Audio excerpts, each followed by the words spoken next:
Hai, selamat datang kembali di The Conversation. Kali ini sangat spesial karena kita kedatangan tamu juga yang sangat spesial. Seorang dokter, seorang bupati dari Kepulauan Aru, Kabupaten Kepulauan Aru, Bapak Dr. Johan Gonga. Selamat datang, Pak. Siap, terima kasih banyak atas kebersamaan kita di tempat ini. Ini seru banget karena ada banyak sekali yang saya pengen tanyakan, ada banyak sekali yang orang-orang juga pengen ketahui tentang Kabupaten Aru yang sangat spesial sebenarnya buat Indonesia. Pak Bupati, Pak Dr. Johan Gonga, terima kasih udah hadir di The Conversation. Sekali lagi terima kasih karena saya merasa terhormat, sayanya bahkan belum sering-sering main ke kawasan timur Indonesia, terbalik nih. Kepulauan Aru ini kalau boleh diceritakan kepada teman-teman yang juga nonton, apa ini Kepulauan Aru? Karena tadi beberapa teman di lokasi ini juga nanya, ini Kepulauan Aru di mana ya, bro? Gitu. Saya bawain bupatinya langsung. Ya, baik, terima kasih. Kepulauan Aru ini dulu sebelum nama Kabupaten Kepulauan Aru, namanya Kecamatan Pulau-Pulau Aru. Pulau-Pulau Aru. Ya, Kecamatan Pulau-Pulau Aru dengan ibu kota itu namanya Kota Dobo. Ya. Kemudian tahun 2023 kita pemekaran. Jadi kita pemekaran yang dulunya kita di bawah pemerintahan Kabupaten Maluku Tenggara. Jadi kita dimekarkan. Ada pemekaran ya? Ya, pemekaran Kabupaten Kepulauan Aru. Jadi pada tahun 2023 pada saat itu. Nah, tentunya Kabupaten 2003, Pak? 2003. Ini bupatinya progresif mau loncat ke 2023. Ya, 2003. Oke. 2003. Ya, tentunya memang kalau kita dari sebelum pemekaran memang pasti ya orang mengenal ya Aru. Tetapi tidak tahu Aru itu sebenarnya di mana. Iya. Ya. Kami Kecuali juga suka geografi gitu. ya, kami dulu juga kuliah. Waktu kami kuliah kami sempat bilang kami dari Aru. Orang tanya Aru itu di mana sebenarnya? Atau bilang di Dobo. Dobo itu di mana begitu? Ada yang terka-terka, katanya di Sulawesi lah. Udah tebakannya udah deket. Tebak-tebaknya begitu. Iya. Tetapi ternyata kita tuh dari daerah Maluku. Jadi di Maluku paling ujung di timur. Ya, jadi kita ujung timur Maluku. Tentunya kita kan daerah perbatasan. Iya. Ya, jadi kita perbatasan dengan daerah yaitu salah satunya dengan Papua Nugini. Tuh. Ya, Papua Nugini, kemudian juga Australia. Oke, posisinya di situ tuh kalau bisa dibayangin. Nanti kita tampilin juga ada petanya supaya memudahkan teman-teman yang nonton. Berarti harus loncat berapa kali tuh Pak kalau untuk sampai ke Pulau Dobo? Misalnya untuk ke Dobo harus terbang dari Ambon dulu kah atau dari Makassar misalnya? Ya. Ya, memang tentunya kita lihat kemajuan teknologi ya, kemajuan dari dunia transportasi ya memang sekarang lebih mudah. Tetapi beberapa tahun yang lalu kalau kita dari Ambon aja, dari Ambon ibu kota provinsi mau ke kabupaten kita, yaitu Kota Dobo, itu membutuhkan waktu itu bisa sampai 1-2 minggu. Itu perjalanan yang kapal. 1-2 hari kali Pak? 1-2 minggu. Bisa sampai berbulan-bulan lagi malah. Dari ibu kota provinsi ke kabupaten? Ke kabupaten. Naik kapal? Naik kapal. Dan kapalnya itu kan tidak reguler. Oh. Nah, itu ada kalanya kan sebulan baru ada sekali. Oh. Ya. Tetapi sekarang dengan adanya ya transportasi yang cukup bagus, ya sekarang kita bersyukur bahwa sekarang ada transportasi langsung dari Ambon ke Dobo langsung dengan pesawat Wings. Oke. Ya. Pesawat kecil. Pesawat ATR. Iya. ATR 770. ATR 72. ATR 72. Iya. ATR 72 ya. Itu harian kah frekuensinya? Setiap hari ada sekarang. Sekarang. Ya. Pak Johan pernah ngelewatin yang masa 1 minggu mau pulang ke Dobo tuh? Oh dulu ada. Waktu zaman kita masih SMP, ya sampai dengan SMA. Itu ya. apa rasanya Pak di kapal seminggu cuman mau pulang doang? Jadi kita tuh naik kapal perintis kita. Bukan kapal pelni yang sekarang canggih bukan. Bukan kapal perintis. Iya. Jadi kita naik campur dengan ya ada dengan hewan-hewan juga kita naik gabung aja gitu. Iya. Nggak bisa beli tempat duduk. Campurnya sama apa biasanya ada? Ada hewan, ada orang bawa kambing, bawa kaki empat juga. Kaki empat banyak ya. Kan kapal itu kan dia keliling dia. Jadi kalau kita sampai di tempat tujuan itu kan dikeliling-keliling dulu. Terakhirnya biasanya Dobo kalau kapal perintis. Terakhirnya Dobo biasanya. Oh, capek juga Pak nungguin itunya ya. Nggak mandi juga di kapal itu. Serius? Iya sih susah juga, pasti air bersih susah ya. Tapi bersyukur bahwa sekarang untuk mencapai Kepulauan Aru sudah ada lebih banyak cara yang lebih modern tadi Pak Johan bilang. Ada Kepulauan Aru sebagai kabupaten. Emang ada berapa pulau sih Pak? 12, 15? Kalau kita untuk Maluku ya, Maluku itu pulau yang jumlahnya terbanyaknya dianggap Pulau Seribu itu sebenarnya di Aru. Oke. Karena jumlah pulau yang kita itu ada totalnya itu ada 759 pulau. 759 pulau. Ini di kabupaten, Pak? Ya, kabupaten. Wow. Jadi kabupaten ini kan terdiri dari 10 kecamatan. Ya. Ya, jadi ada 10 kecamatan dengan pulaunya 759. Kemudian di 10 kecamatan ini sendiri terdiri dari 117 desa. Oke, tapi semuanya tersebar di pulau-pulau di gitu. Pulau-pulau ya. Hampir 800 pulau, Pak. Hampir 800 pulau, ya. Apa rasanya tuh Pak ngurusin hampir 800 pulau sebagai sebuah kabupaten? Ya, memang diharapkan ke depan kan kita ada upayakan untuk ada pemekaran untuk pembentukan kabupaten baru. Oh, biar secara supaya mengurangi rentang kendalinya itu. Lebih terjangkau juga masyarakatnya, Pak ya. Kalau kita ngomong masyarakatnya 759 pulau. Ini ya, biasanya ada kelompok adat beda-beda kah gitu? Seperti apa sih? Iya, tentunya ada. Jadi memang kalau kita di sana itu kita ada mengenal secara adat istiadat itu ada 2, yaitu Ursia dan Urlima. Oke. Ya. Jadi boleh cerita Pak? Ya, jadi Ursia Urlima ini kan ada kan karena kita kabupaten kita sebenarnya kabupaten kita itu kita terbagi atas dulu sekarang kan 10 kecamatan. Iya. Ya dulu itu kan cuma beberapa kecamatan aja itu terbagi atas Aru Utara, Aru Tengah dan Selatan. Oke, secara umumnya ya, secara umum gitu dulu ya. Oke. Nah, jadi di situ Aru Selatan dengan Aru Utara dengan Aru Tengah itu bergabung, Aru Selatan sendiri. Jadi itu kan ya itu. Maka itu ada adat istiadatnya Ursia Urlima. Tapi kita gabung itu Ursia Urlima karena keseluruhan secara Aru. Ya, tetapi sebenarnya ada 2 adat istiadat. Ini berarti ada banyak juga acara atau kehidupan masyarakat aturan adat yang masih dilestarikan di Kepulauan Aru, Pak ya? Siap, masih tetap adat istiadat itu sampai sekarang itu ya masyarakat masih sangat menghormati, menghargai adat istiadat. Dan ada kalanya ada kegiatan-kegiatan atau ada masalah-masalah ya, itu ya diselesaikan dengan secara adat.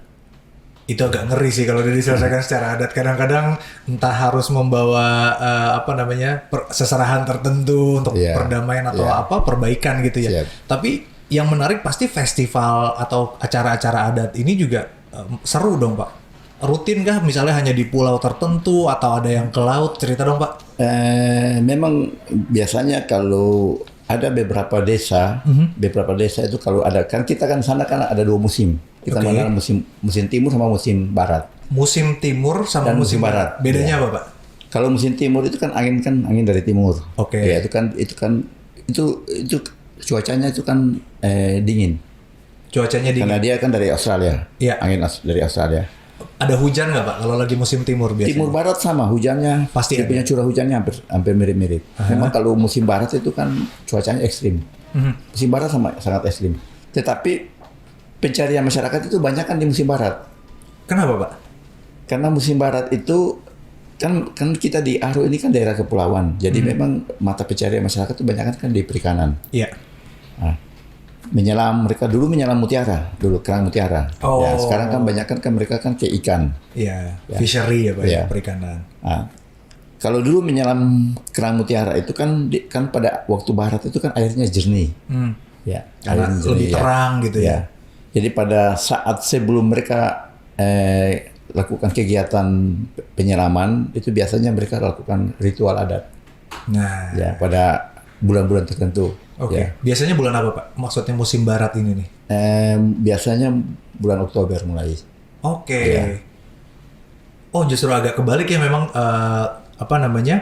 cuaca di daerah Indonesia Timur. Kalau di daerah Jakarta atau daerah-daerah barat bulan Oktober sedang hujan-hujannya sering gitu. Kalau kita di sana barat, tetapi kan kalau di barat itu kan dia ada punya jeda, ada jeda untuk tidurnya itu kan ada. Jadi biasanya di sana itu nelayan malah itu banyak bekerja pada musim barat. Kalau nelayan lokal setempat. Nelayan lokal. Ya. Festival ini apakah juga ramai didatangi warga dari 700-an pulau atau sejauh ini pernah ada dari mancanegara juga nggak, Pak Bupati? Mereka itu biasanya yaitu ada dari desa-desa Sekitar. itu, ya desa sekitar ya. Jadi kan mungkin saya contoh ya, mungkin di kecamatan A. Ya tentunya di kecamatan itu kan membawahi beberapa desa. Iya. Ya mungkin ada bisa sampai 5-6 desa gitu ya, mereka sama-sama. Ritualnya namanya apa, Pak? Biar saya ingat-ingat nanti kalau bulan Oktober biasanya disebutnya apa? Ritual melaut kah gitu? Atau emang udah agenda rutin aja? Agenda rutin ya, ritualnya memang saya belum terlalu ini juga. Tapi memang biasanya di bulan Oktober itu ya diadakan. Biasanya Oktober, November, ya. Katanya memang matahari lebih dekat rasanya di Kepulauan Aru, kata teman saya yang pernah ke sana. Emang panas banget, Pak ya? Karena terbitnya kan dari timur kan. Ya. Emang lebih panas waktu musim barat Panas. ini ya. Ya. Nah, dengan pencarian kehidupan masyarakat yang banyak di bidang perikanan dengan cuaca yang juga menantang ya kan, karena memang lebih duluan terpapar matahari gitu. Seperti apa juga potret masyarakatnya yang lain misalnya. Kalau orang tuanya nelayan, biasanya gimana dengan pendidikan atau akses seputar pendidikan, Pak Johan? Baik, ya memang kalau kita lihat mungkin beberapa tahun ya yang lalu, memang kita lihat perkembangan pendidikan di Aru itu memang masih di bawah standar ya. Tetapi kita bersyukur sekarang sudah bagus. Ya, walaupun kita lihat jangkauan kita dengan geografis yang begitu sulit, ya kita pulau-pulau, tetapi tiap desa itu ada sekolah SD. Wow. Tiap desa itu ada satu SD pasti ada. Iya. Ya, kemudian 2-3 desa bergabung menjadi kita bangun lagi satu SMP. Oke. Ya, begitu. Nah, begitu juga nanti di beberapa desa lagi yang kita lihat jumlah penduduknya kita sesuai dengan regulasi, kita bangun SMA. Oh. Ya, jadi, tapi itu tetap bisa antar pulau ya, Pak, karena ada beberapa desa. memang ada beberapa kesulitan biasanya untuk SMP ya, tingkat SMP kan yang harus bergabung. Artinya desa kalau dia satu daratan itu masih mereka bisa jalan kaki. Masih enak. Tetapi ada yang harusnya nyebrang. Nah, ini mau nggak mau mereka harus nyebrang. Ya. Oke, berarti sekolah pendidikan dasar SD, SMP, SMA hadir ya di Kepulauan Aru. Ya. Gimana ngakalinnya, Pak? Kalau saya siswa SMA di Aru terus harus pindah loncat pulau, biasanya saya nyampainya ke pulau yang lain, nggak bakal ke sekolah. Ya itu kita bersyukur bahwa kita di Aru walaupun begitu tidak untuk sampai sekarang itu hampir sudah tidak ada buta aksara tidak. Buta ada. aksara. Wow. Sudah nggak ada. Iya. Dan semua orang Aru secara umum bisa berbahasa Indonesia dengan lancar. Artinya bahasa hari-hari ya bisa. Nah, itu. Walaupun ada bahasa-bahasa daerah. Tetapi bahasa Indonesia pun apa mereka bisa. Bahasa daerahnya jadi termasuk juga beda karena beda ada adat atau kampung. Iya, ada beda-beda ya. Ada beberapa ya kita itu bahasa Aru gitu ya. Lokal bahasa daerah itu tentunya Aru Utara ada berbeda dengan Aru Selatan, agak sedikit beda-beda ya. Secara umum ada berapa? 2 atau 3? Ada yang sebenarnya banyak ya, tetapi yang secara garis besar itu ada 3. Oke. Ya, jadi ada bahasa Manobai, ada bahasa Dobel, ada bahasa Terangan. Dan malah kita punya bahasa di sana pun juga itu dari orang luar itu dari apa ya? Ahli-ahli bahasa dari luar negeri ya. Dari itu sempat ke sana itu belajar kita punya bahasa. Meneliti ya, Pak? Iya, meneliti bahasa kita. Wow. Ini memang Kepulauan Aru bukan hanya bahasanya yang harus diteliti karena konon katanya sejak abad 17 burung cendrawasih di Kepulauan Aru sudah masuk jurnal sains dunia. Siap. Makanya ada kawasan Wallacea karena Arthur Wallace mendokumentasikan.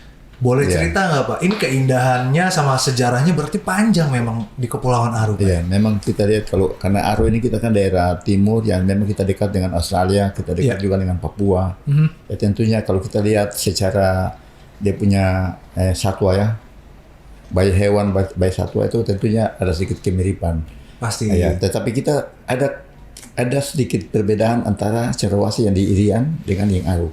Apa nih Pak bedanya? Saya Kalau lihat Irian, foto ya soalnya. kalau Irian punya itu cenderawasih dia agak sedikit kecil. Fisiknya lebih kecil. Lebih kecil. Gitu. Oke. Kalau di Aru tuh dia lebih besar. Dan dia punya bulunya itu lebih cahaya. Lebih terang ya. Lebih terang, lebih cahaya ya. Tapi beberapa satuannya memang ada kemiripan tentunya ya. Ada kemiripan. Benua Australia ya. dengan Papua itu ya. ya. Jadi Australia, Papua dengan kita agak kemiripan beberapa. Oke. Ya. Kalau ikannya secara mayoritas penghidupan masyarakat kan dari perikanan. Apa nih Pak? Kekayaannya atau yang memang komoditas utamanya? Ya, kita untuk Aru tentunya kita karena kita daerah kepulauan dan kita daerah kepulauan dan kita itu sebenarnya Aru itu kepulauan tetapi kita itu kan apa ya termasuk dangkal daratan laut kita itu laut dangkal. Bukan yang termasuk laut dalam. Laut dalam bukan. Laut Oke. dangkal. Ada beberapa tempat memang laut dalam tetapi kebanyakan itu rata-rata itu laut dangkal. Karena laut dangkal itu kita istilah kita itu darat apa? Metia istilah kita metia. Iya. Apa kalau pasang surut itu metinya panjang. Oh. Sehingga kalau kita lihat hasil-hasil perikanan itu cukup banyak. Yang selain ikan ya, Iya. ya yang ada di kita seperti teripang. Oh, oke. Ya teripang itu apa ya? Biasa orang bilang mentimun laut ya apa? Teripang. Timun laut ya. Kemudian juga ada juga batu lola segala macam kan ada juga. Ya teripang, batu lola. Kemudian juga lobster. Banyak udang, lobster segala macam ada. Ini hasil utamanya kok ya. Kepiting bakau, rajungan, semua ada. Ya, bisa juga apa lagi? Banyak ini juga apa namanya nih biak siput kecil ini apa namanya? Siput laut. Ya, apa? siput laut. Oh, oke. Dan yang paling khas kita itu dari dulu terkenal itu dengan kerang mutiara. Ini. Ya, mutiara. Nah itu. Jadi memang karena lautan kita kan laut dangkal. Iya. Sehingga dulu kalau orang mau cari kerang mutiara itu carinya di Laut Aru. Memang budidaya sama jenis kerang mutiaranya memang udah khusus, udah alami Pak ya di sana. Sudah alami ya di sana. Wow. Itu. Kalau kita ngobrol soal Kabupaten Kepulauan Aru yang sudah tercatat sejarah perikanannya, satuannya indah gitu. Ada situs-situs bersejarah lagi nggak sih Pak di sana? Karena saya mencoba meriset, terus saya lihat catatan tentang Aru tuh muncul beberapa abad lalu gitu, bahkan sebelum era kolonial begitu ya. Siap. Tapi ini belum tergali banyak apa gimana nih Pak? Ya, Pak memang, Bupati tolong cerita dong. Ya, memang perlu lakukan penelitian ya, karena kita memang situs-situs kan sana kan cukup situs-situs sejarah. Kan di sana juga ada benteng. Betul. Ada benteng Portugis juga ada di Bokam. Kemudian juga ada goa-goa. Ya. Kemudian kan ada benda-benda kuno, benda-benda keramik. Malah gom, ya. Ada gom. Kemudian ada gading gajah. Gading gajah di sana tidak ada gajah, tapi gading gajah itu di sana dulu tuh banyak sekali.